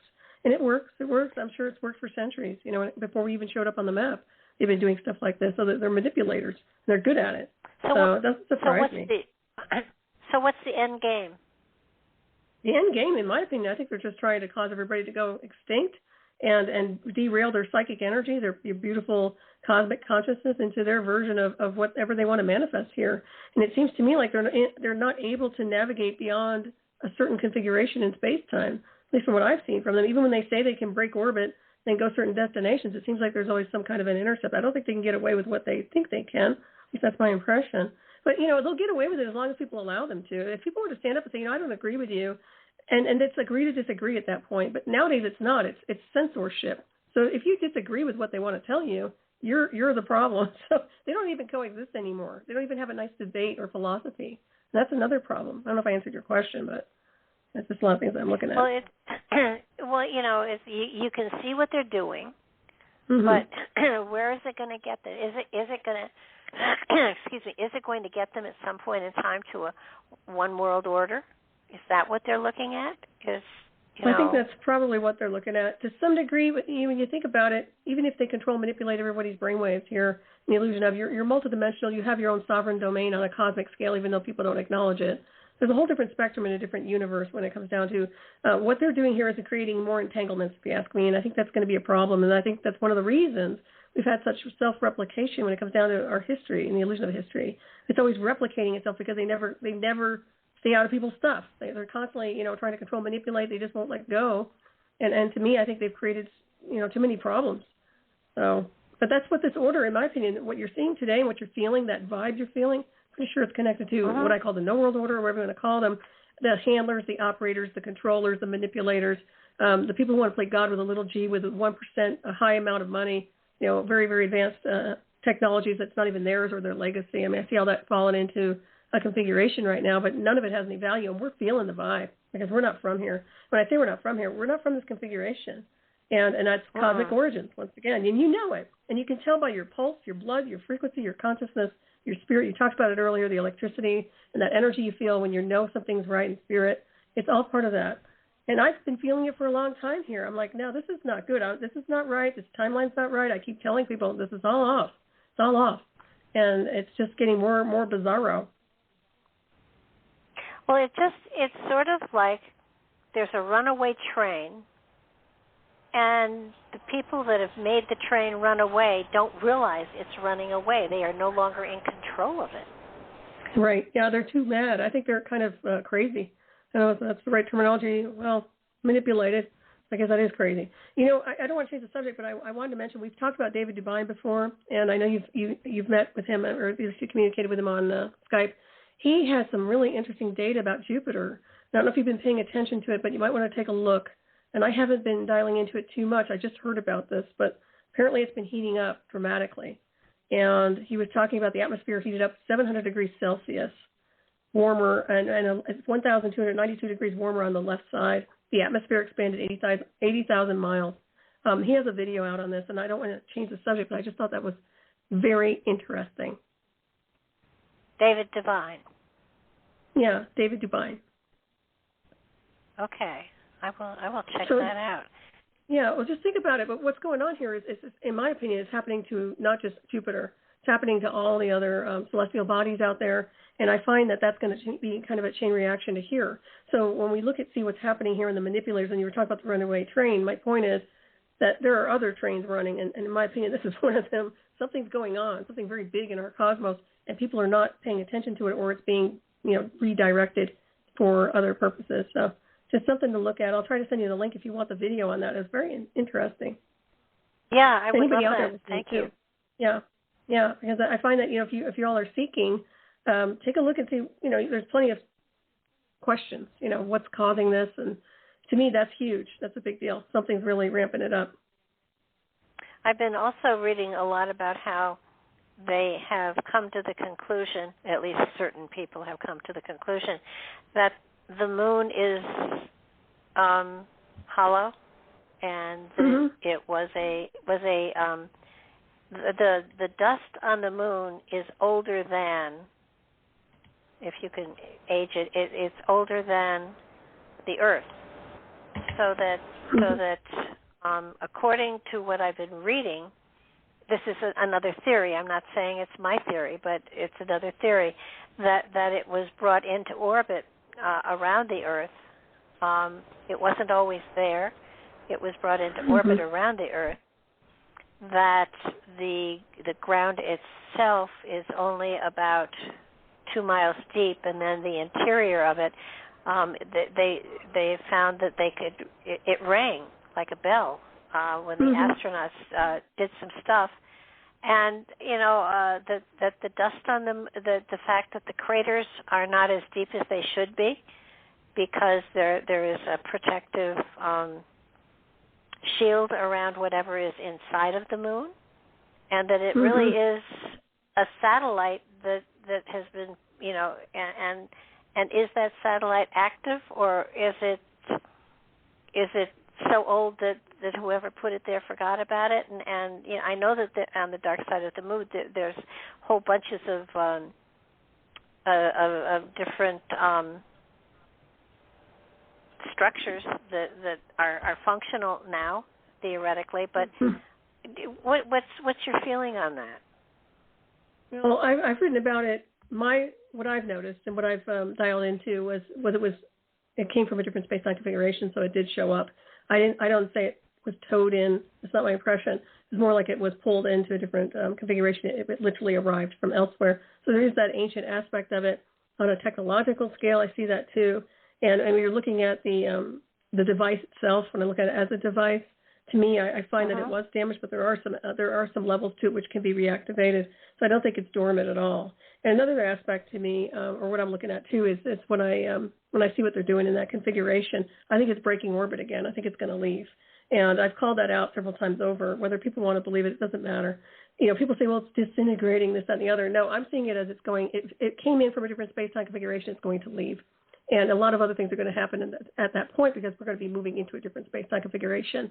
And that's part of the work I've been talking about with some of the stuff that I've been dialing into on my own gnosis. Excuse me. So, I think it kind of goes into a dovetail with that information. But they're in a real yank to be controlling anything connected to the moon. It's like a territory they want to dominate, here on this world. Well, if the moon does leave orbit, what does that do to the Earth? Because the tides and everything rely upon the moon. Right. Yeah, I know. So what would that do? So what would that do to us? Well, in my opinion, I see an intersect. I see a different configuration coming in. Yeah, it's going to be very different, very, very different. They talk about the new Earth star and a lot of other things, and the idea behind a new Earth star would be pulling it into a different configuration where everything gets rewired. It's like the invisible realm, the Ethernet completely goes online, and that what we use as technology, even the most advanced technologies, has no value because it becomes obsolete. We're dealing with a real intelligent system, and I think that's where we're heading. That's just my perception and my gnosis of where I've been, when I've been dialing into some stuff. So it's very interesting. And I said before, I'm always amazed when I look at that moon. I'm like, why are you still here? Because it's not supposed to be, in my opinion. That's just what I get. So I love it. I think it's beautiful. Oh, it is. But the dust, the stuff that they brought back from the moon, it is made up of titanium and a lot of the other stuff that one would use to create a crust around something else to protect it from space and stuff like that. So, like terraforming. Yeah. My feeling is that it is artificial, and agreed. Yeah. So that that's going to be interesting to see what happens with that. Well, you can dial in when you want to. Just take a look at it sometime, but don't blame me if you see something you don't like. No. I mean, well, you're predicting nuclear war, so hey, I don't feel bad. If I say the moon's breaking orbit, don't worry. You're predicting something else. I said I saw a bomb dropping. I didn't see a nuclear war. Can you give me the location on the map, please, so I know where to evac? Oh, sure. Go ahead. Okay. Okay. Yeah, it'll be the Ukraine. Oh, okay. Wow, that's pretty good. I think he's taking his troops out of that one particular town on purpose because that's where he's going to drop it. Well, you're pretty good with that. So, yeah, that wouldn't surprise me. All your radar. I have to ask you a question. I was going to ask you real quick, Barbara. You remember when you were talking about that rumbling underneath the ground? Did you ever figure out what that was around where you live? The noise? I believe it's tunnels. Oh, you do? Okay. Is it still going on? Yeah. Nope, haven't heard it lately. And apparently Nashville has a lot of tunnels that were put in place during the Civil War and stuff like that. But the rumbling that I heard was a couple of miles down. So that's exactly what I am sure that's what it is. Every time it won't sound strange to you. Every time I've looked into it, I see tunnels that are smooth on the sides, and they're empty and they're waiting for something. Apparently, they are. I don't know where the tunnel goes to. I just checked in. I know it's a tunnel because I've seen it. I went down to it, and the sides are all really smooth. It's almost like they're polished. And interesting. And they have the capacity to glow. I mean, it's not like effervescence. Like fluorescent? It's not like it's like there's something in whatever the walls are that if there is a physical presence there, it will glow. That reminds me of Antarctica. Yeah. And I think I don't know where it's going. I do think it's going to the West Coast. I do feel the tunnel itself was going to the west. It's going to be interesting to see if it goes, through where Yellowstone is, because there's an active volcano there. So, well, it's not active, but it could be active. So I think they're going to avoid active volcanoes, but it feels to me as though it's down low enough. Now, this is going to sound really weird, but that's all right. It's down low enough so that when the plates that the continents are on shift, it will be below that, so the tunnel will remain. Very interesting. Do you think that's been there before they showed up? Like, in other words, they just kind of used it and expanded it a little bit more, but it's been built initially earlier? Probably. Yeah, that's what it sounds like. I find it interesting. Go ahead. But it definitely, the booms that we heard were explosions of some sort. But I know it's several miles down. And, the tunnels that are here in Nashville were, made for moonshining and stuff like that. So they're not that far down.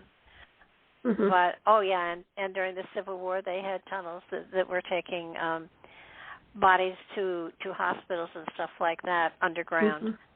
It's Swiss cheese here.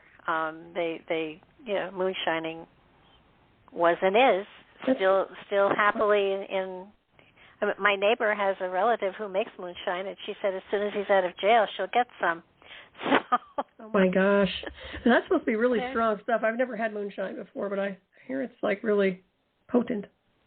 Yeah. I mean, depending on how good it is. I mean, it either tastes like turpentine or it tastes good. I mean, there is apparently a good taste to it. I am a wimp when it comes to alcohol, so even if it's the best stuff that tastes like honey, I will think it's disgusting. But I am curious. Yeah, I am too. I had ouzo one time at a wedding, and I don't even remember driving the car. This when I was really young. But ouzo's strong. But I've never had ouzo, and then I was like, what is this stuff? Holy cow. So, yeah. No, Thank goodness the angels watching my back. Yeah. Oh, yeah. No, I can't drink. I mean, I am definitely not one. I'm not even a happy drunk. I go right from being normal to throwing up. So, no, that's not my thing either. Yeah. I just drinking is. Besides that, alcohol is a depressant. Why would anybody drink something that would depress them? I agree. I don't understand I like coffee. that. I'm the opposite spectrum. I'm like Captain Janeway. I like my coffee. And I drink less of it now than I've ever been drinking, but yeah. Yeah, I do like it. Well, I like my, I like to be in control. Yeah. Well, I like my caffeine, and that is I like caffeine.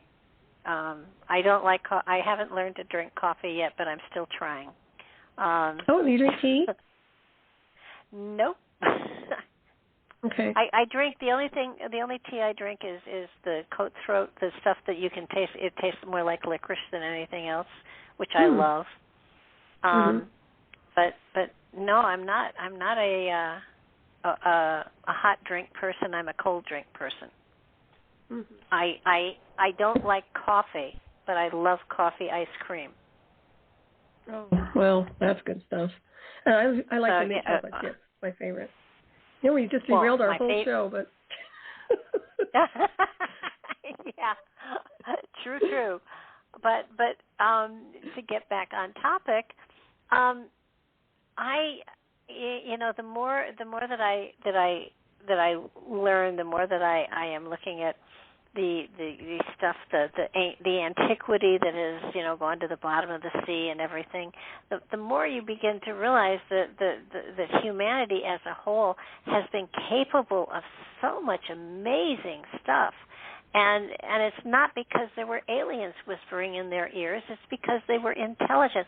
I think when people think of antiquity, they think of people whose brains aren't developed. In the reality, their brains were even more developed than ours, most probably.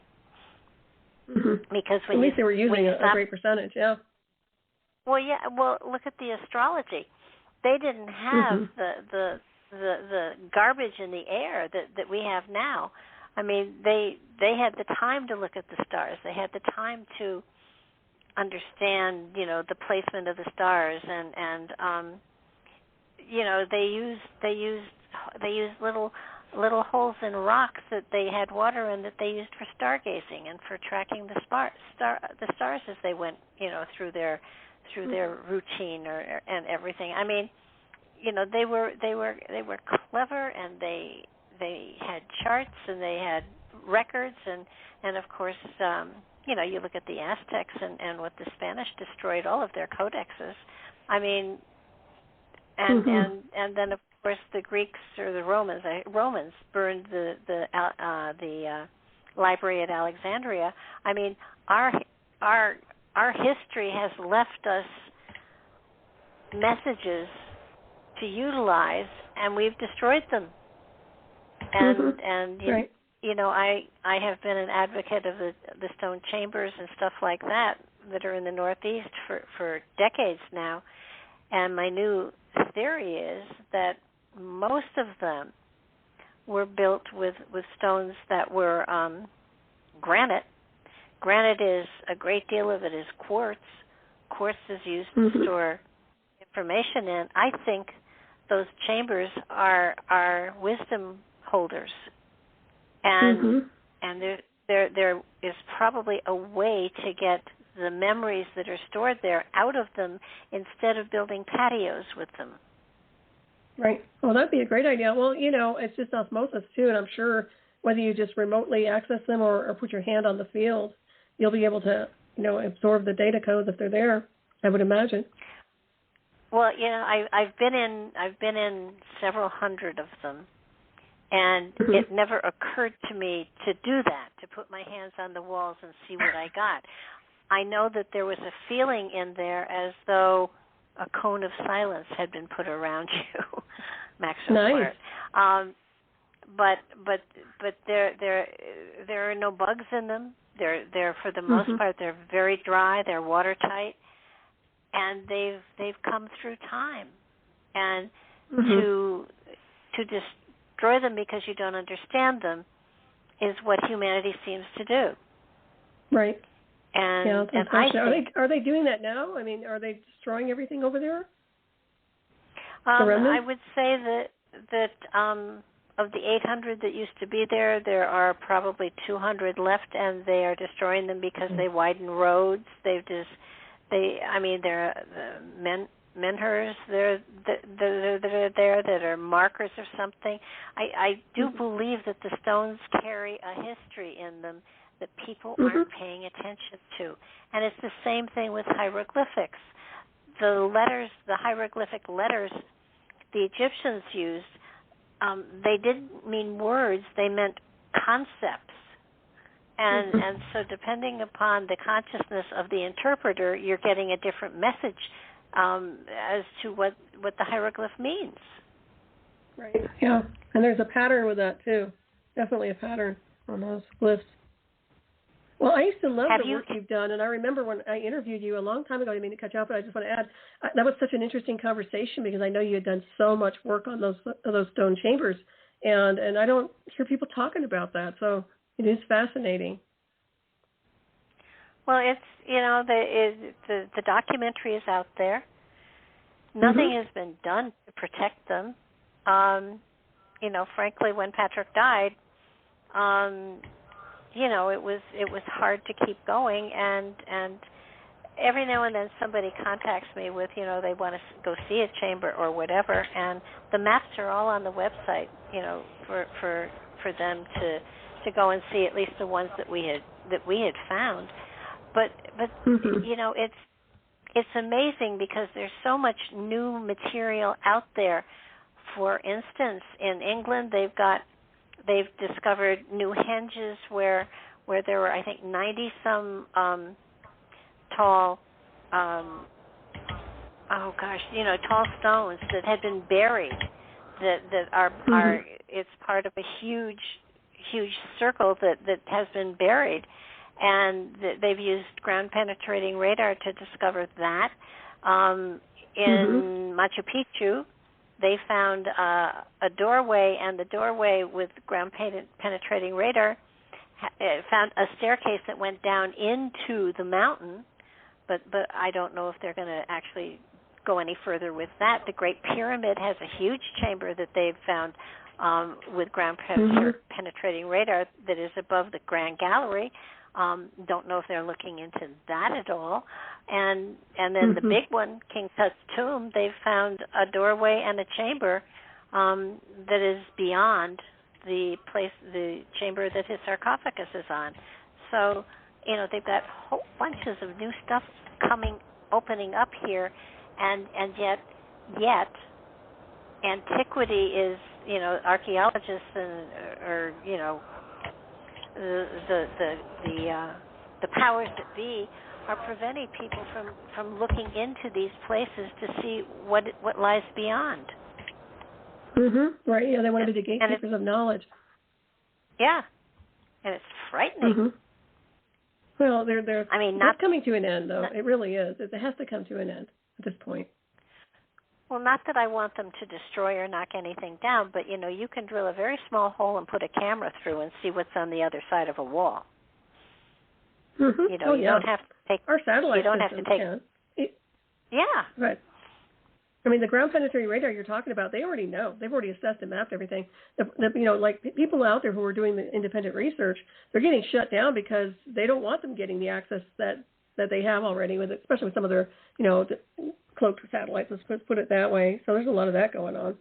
But I find that all these secrets, they're a disservice to everyone here. And it's just about controlling and manipulating once again and giving a certain percentage of information to the masses to let them chew on that for a while the whole time they're dealing with this breakaway and a lot of advanced technologies, if you ask me. So it certainly isn't a fair game. Well, look what they did with UFOs. They did a study that the population would not be able to handle the fact that there are aliens, and therefore they prevented sharing any of the information with the general public. Of course, the general public now knows about it all, but it seems to me that they're. I mean, look at the stuff on the moon. They found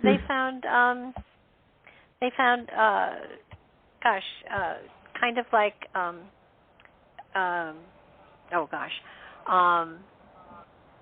they found structures on the moon that they had to make sure that one of the last landings avoided landing near them, so it would knock them down. They were like the pillars that are out, like Cleopatra's Needle that's in New York, and the one in Obelisk. Thank you. And there were like a dozen of them, and they found them and they could see their shadows. I mean, they're on the moon. Why? And there's no way. Yeah, I mean, and if you especially with Antarctica, I know Mary Joyce.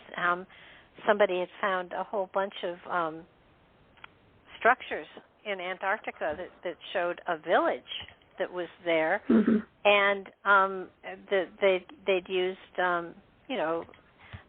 the Google Earth to find it, and when next she went back, it was all blurred out so that you couldn't see it. Happily, she took screenshots of it.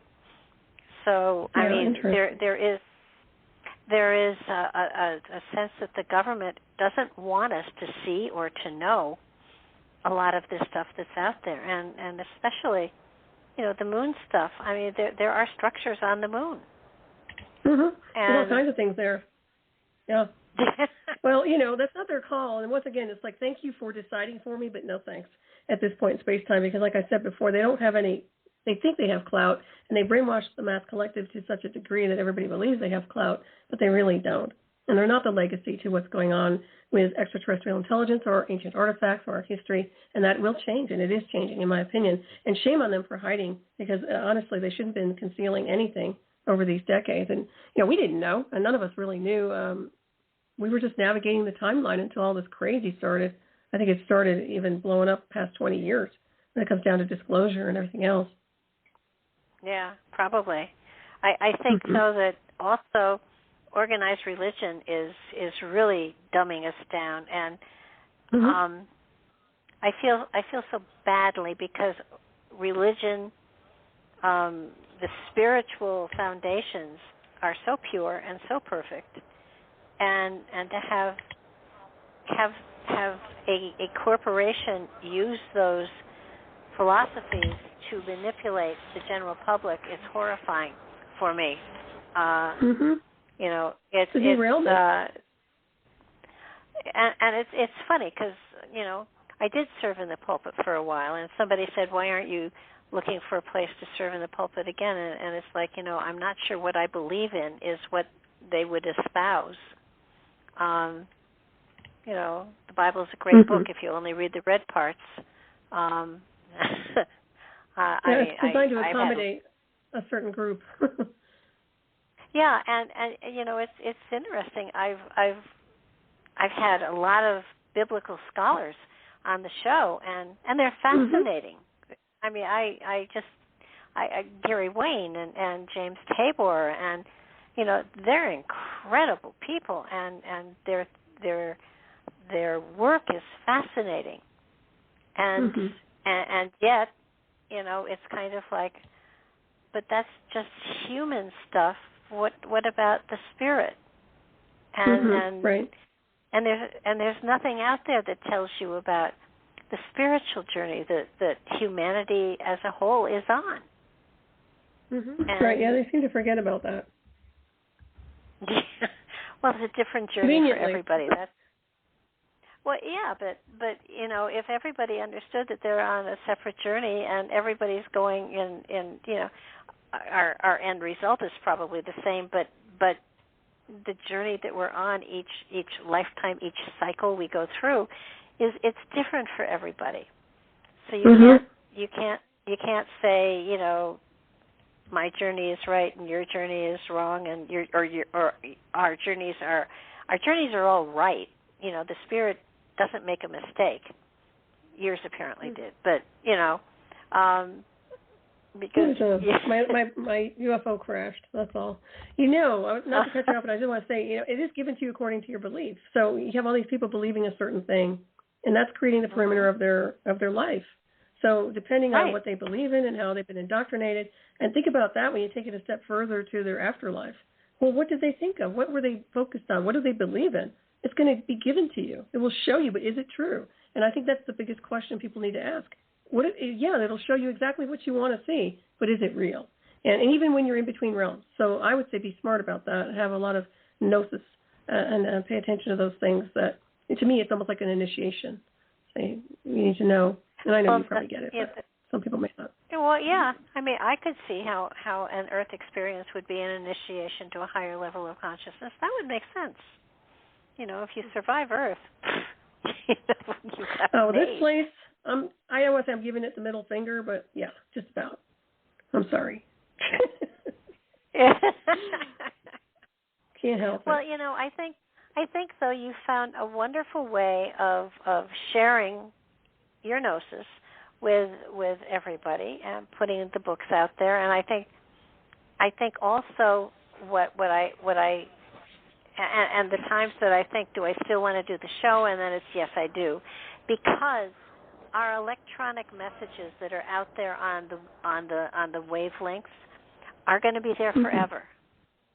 And at some point in time, at some point in time, billions of years, people are going to pick up this broadcast and either laugh at it or say, well, they had the right idea. I think that when we put information out there, we don't know where it's going, but we know the information is there, and everybody takes it in and uses it as is appropriate for their own development and evolution.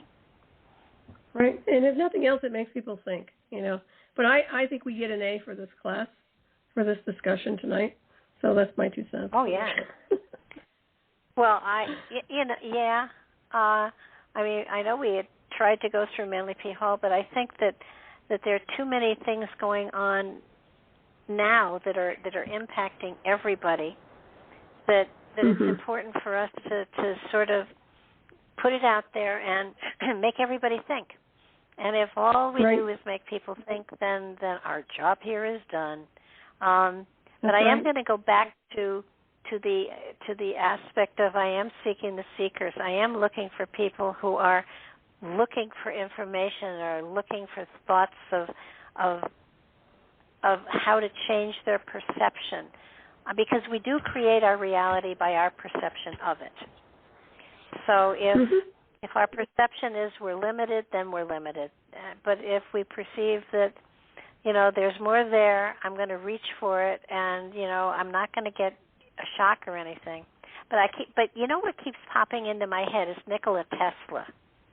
So, we don't even have to go drilling oil wells anymore. If we use Tesla energy, we could electrify the entire U.S. for free. Yeah, exactly. That's my point. That's that invisible realm I was talking about early on. We don't need to go through this wormhole. And why they're creating it is just about control and manipulation, as far as I can tell. But yeah, I'm sure he was not from here. Definitely walk in. Yes, me. Well, yeah, no, I'd agree with you on that. I mean, the pictures I've seen of him, it's almost like he had a secret and he just couldn't tell it. It's kind of like I know more than you do. He was a strange coot, though. He really, he was so unique. Very eccentric. Oh, Joe, he made friends of pigeons. That's what everybody tells it. Wasn't he sending the messages, or maybe they were sending messages for him? Who knows? No, they were just his friends. They were his friends. And I do believe that the man was murdered. And I do believe the government took his research and made sure no one will get their hands on it again. With our government, though, they are. It's really amazing. They store things away. They don't destroy it. Yeah. Now, I will admit. Yeah, I will. I think there is. Hell, Area 51 could be where everything is stored. It could be. I think they moved a lot of that. Well, yeah, there's a new Area 51. I don't know what number it is, but they're being so cavalier. It's a national security site now, if I'm not mistaken. But yeah, I think they moved a lot of exotic things, exotic technology. But from what I've seen, they're doing a lot with weaponized warfare, which means the types of artificial intelligence I'm familiar with global satellite systems. So it's artificial intelligence related. A lot of it is. Wow. We'll see what they come up with, what they pull out of the rabbit's hat. So we're gonna have robots fighting the next war. Well, like the Cylons, right? From Battlestar Galactica. I love Cylons. I wish they worked for me. Well, can you see a battlefield where suddenly everything stops because their batteries ran out? Wouldn't that be funny? Well, if they're using a 0 point, they wouldn't have a problem with that. But, everything's automated. This is another thing. You can ruin people's lives with a joystick in a control room somewhere across the country. Here in the U.S. and across the world, you can destroy somebody's life. I mean, drones are examples. But, can you see them everything creating a timeout so they can charge up their batteries again? Oh, forget that. This whole thing with the electric cars, no. That's like horse and buggy at this point. No, we're not doing that. I don't know why they're pushing it, but it's foolish and it needs to stop. No hybrids for me. Yeah. No. I there's no way I want to rely upon. I'll pay for gas in the car, and I'll restrict my travel. But I do have a hybrid car though. My friends have hybrid cars. Everybody I know has one. I don't. I think all. Well, how old is your car? It's 2018. It's not that old. Oh, okay. Well, I just it's sort of like I don't want to be controlled. And that's what that electric car does for sure. All those people that spent that kind of money to buy a car and then to be told not to charge it up. I mean, that's ridiculous. Well, it's also a sci-fi, and it says the whole thing is AI driven. Everything's being recorded. I mean, a lot of these new Tesla models, They did an analysis on it. It's all surveillance, every bit of it. Nice vehicles. No, but it's all surveillance. If you want something to sit there and eavesdrop on every single thing you're doing and get video, knock yourselves out. But for me, I don't go for that. That doesn't work for me. I've been through those programs, with surveillance, and really prefer not to have that. So, just because it's we're used to it doesn't mean it's okay. It's as simple as that. Well, that's true, but it's really as an independent person, I'm harmless. But the radio show gives me a voice that makes me not harmless. So, well, your remote viewing's good, too. Don't forget that. And as I said, I was thinking about this, we were talking about that when you used to do those remote viewing exercises, which were a lot of fun.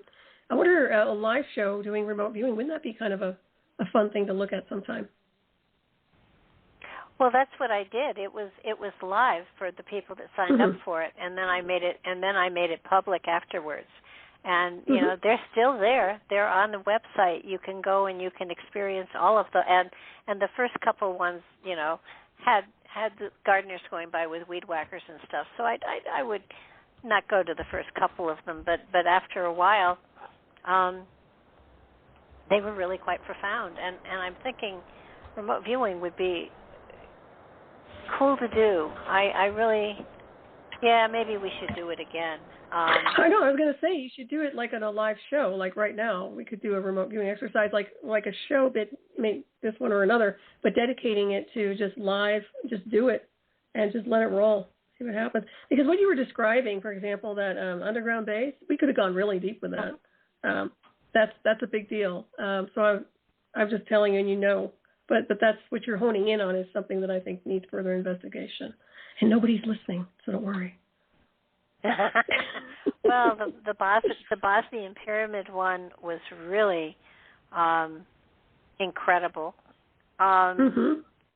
It's and I would not want to make them too long because most people can't do more than a 20 to 40 minute meditation. I do a 40-minute one. That wouldn't be bad.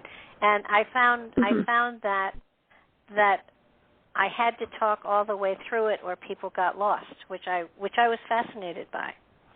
Because that was the complaint was I could see everything and everything was wonderful, and then because I stopped talking and let them go on their own, and nobody went anywhere. Oh wow! So they need to learn to dial in by themselves. But I see that. When I do my exercises, I give them a target reference number, and then I was giving them the target reference number, and they were getting really good with that to a point where I just decided to give them an object and say, go look at it. And then they would get really good hits, in my opinion. So I think, however you formulate it, but maybe that's where they get very connected to your wave of energy to a point where you're like the light that's guiding them through the tunnel. So. Yeah, no, that was, so long as, and I tried not to be real specific about what I was seeing, and let them do what they were seeing. But my voice seemed to hold them together, and then as a group energy, it was really very profound. And maybe we'll do that again. Maybe I'll just reconnect to that group, send them out an email, and say, want to go remote viewing again for a while? Yeah, I would. It's a good exercise, and it's I like doing it. Period. I don't care, and it's interesting. But people don't need to have all this military background to remote view. I found that the best people are the ones that don't have any experience, supposedly, and then they just dial in, and they're like getting like spot on data. Like, you guys are awesome, and I've seen that more and more. And I know your group was good like that. I never caught your live show very often, but I would catch the replay, and I had a blast going through that. It was fun. So good stuff. That was fun, and I may do that again. I just it's a matter of, okay, so where am I going to take them? And we've already been to the moon, and we've been to Antarctica, and we've been to China, and we've been we haven't been to Göbekli Tepe. We haven't been to some of the other places, and Derinkuyu. That was really cool. Well, you could redo it. I mean, you could review it again to see if anything's altered. That's another part of it. Just because you viewed it one time doesn't mean a whole lot. I mean, timelines change, So maybe take a look at it again. Yeah, Namadal would be a cool one to go to too. Mhm. You ever done the Vatican? No, the library. Well, then maybe we should look at that one, huh? Catacombs. Yeah. Probably vacant. That would probably. They probably have their stuff stored somewhere else. I love the fact that they've got a telescope someplace in the U.S. and the telescope's name is Satan. Oh, it's Lucifer. Yeah. Lucifer. Yeah, I think it's called Lucifer. Yeah. But there is a program called Satan in the military program that's about mind control, so that's another scenario. But it used to be anyway. I don't know if they still use it.